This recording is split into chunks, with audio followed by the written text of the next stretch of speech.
មសាស្ត្រគឺជាឧបសគ្គមួយនៅក្នុងការទទួលបានសេវាសុខភាពនៅតាមតំបន់ដាច់ស្រយាលនៃប្រទេសកម្ពុជាស្ត្រីនិងក្មេងស្រីនៅតាមជនបទនៃប្រទេសកម្ពុជាការទទួលបានសេវាសុខភាពសាមញ្ញនានាតម្រូវឲ្យមានការធ្វើដំណើរឆ្ងាយជួនកាលមានការលំបាកផងដែរដោយសារតែស្ថានភាពផ្លូវ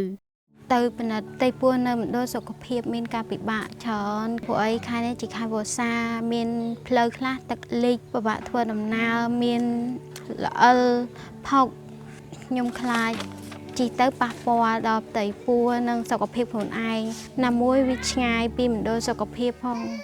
ក្នុងខេត្តក្រចេះការសម្រាលកូនមួយចំនួនកើតឡើងនៅលើកោះតូចៗសម្រាលដោយឆ្មបបុរាណហើយពិនិត្យផ្ទៃពោះមុនពេលសម្រាលនិងការអប់រំនៅមានកម្រិតដែលស្ថានភាពទាំងនេះអាចចូលរួមចំណែកដល់ករណីស្លាប់របស់មាតានិងទារកTelemedicine មានសារៈសំខាន់ណាស់សម្រាប់ការទទួលការថែទាំសុខភាពទាន់ពេលវេលាដូចជាការពិនិត្យផ្ទៃពោះមុនសម្រាលជាពិសេសអ្នកមានផ្ទៃពោះដែលមានហានិភ័យខ្ពស់ការថែទាំក្រោយសម្រាលតិចតួចនិងការទទួលសេវាផែនការគ្រួសារនៅមានកម្រិតនៅក្នុងតំបន់ទាំងនេះក្នុងករណីស្ត្រីមិនអាចទទួលសេវាដោយផ្ទាល់ពីមណ្ឌលសុខភាពឬមន្ទីរពេទ្យបានក្នុងអំឡុងពេល COVID-19 វាមានភាពចាំបាច់ណាស់ក្នុងការធ្វើឲ្យប្រកាសថាសេវាសុខភាពផ្លូវភេទសុខភាពបន្តពូជនិងសុខភាពមាតាសំខាន់ត្រូវបានផ្ដល់ជូនកាល2019 2020អញ្ចឹងយើងជួបជាមួយនឹង COVID យើងមិនអាចផ្ដល់សេវាដោយផ្ទាល់បានទេអញ្ចឹងយើងអាចបំពេញនៅចន្លោះខ្វះខាតដែលគាត់មិនអាចមកផ្ទាល់បានតាមការណាត់ជួបយើងអាចផ្ដល់តាម Telemedicine ហ្នឹងនៅក្នុងភាពជាដៃគូដ៏រឹងមាំជាមួយក្រសួងសុខាភិបាលការច្នៃប្រឌិតដំណោះស្រាយថ្មីមួយត្រូវបានចាប់ផ្ដើមឡើងនៅឆ្នាំ2022ដោយមានការគាំទ្រផ្នែកបច្ចេកទេសពី UNSPA វេទិកាប្រឹក្សាវិទ្យាសាស្ត្រពីចម្ងាយ Telemedicine ថ្មីមួយបានបង្កើតឡើងដោយបណ្ដាញទំនាក់ទំនង Digital ដែលមានស្រាប់ដូចជាការហៅទូរស័ព្ទដោយផ្ទាល់ Telegram និង WhatsApp ដើម្បីឲ្យអតិថិជនអាចតាក់ទងបុគ្គលិកសុខាភិបាលដោយផ្ទាល់សម្រាប់ការថែទាំដែលពួកគេត្រូវការវិធីសាស្ត្រនេះធានាថាការផ្ដល់សេវានេះមិនមែនជាបច្ចេកទេសថ្មីដ៏ស្មុគស្មាញនោះទេប៉ុន្តែជាប្រព័ន្ធសម្រួលមួយដែលប្រើប្រាស់ឧបករណ៍ដែលគេមាននិងប្រើប្រាស់យ៉ាងទូលំទូលាយនៅក្នុងសហគមន៍ដើម្បីបង្កើតមធ្យោបាយសម្រាប់ចូលរួមប្រើប្រាស់សេវាថែទាំសុខភាពមូលដ្ឋានមួយចំនួនការតាមដានរបស់អ្នកគ្រូតាមទូរស័ព្ទជួយសម្មាលការធ្វើដំណើរតាមផ្លូវផ្ដល់ប្រឹក្សាយោបល់ល្អៗសម្រាប់ខ្ញុំនិងកូន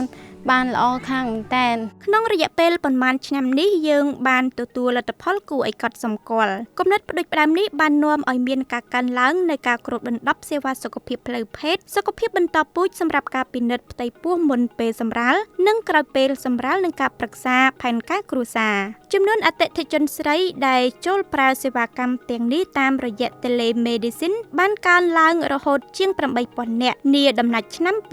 2025នេះមិនមែនគ្រាន់តែជាតួលេខទេតែវាក៏តំណាងឲ្យទំនាក់ទំនងកាន់តែជិតស្និទ្ធនិងការកសាងទំនុកចិត្តរវាងអ្នកផ្ដល់សេវានិងអតិថិជននិងការបន្តថែទាំកាន់តែរឹងមាំសម្រាប់អ្នកដែលត្រូវការវាច្រើនបំផុត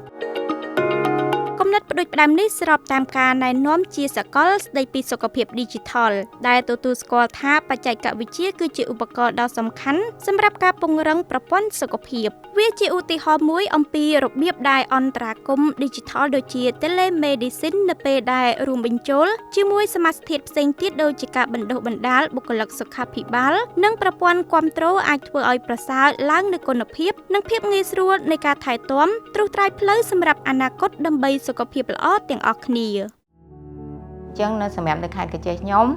ចាប់ផ្ដើមអនុវត្តនៅឆ្នាំ2023គឺមាន3មណ្ឌលសុខភាពចាដល់ឆ្នាំ2024យើងអនុវត្តបាន9មណ្ឌលសុខភាពហើយចំពោះស្ត្រីដែលផ្ដល់សេវាពីចម្ងាយហ្នឹងមានការកើនឡើងចាដោយសារស្ត្រីគាត់យល់ដឹងពីការប្រើប្រាស់តាម Telegram និងតាមវីដេអូ call ទៅស្ត្រីបំពេញនៅចន្លោះអាការណាត់ជួបចាអញ្ចឹងស្ត្រីគាត់អាចយល់ដឹងពីសញ្ញាគ្រោះថ្នាក់ចាទាំងមុនសម្រាលទាំងពេលក្រោយសម្រាល ទាំង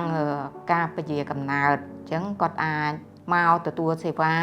នៅមណ្ឌលសុខភាពយើងតាន់ពេលវេលា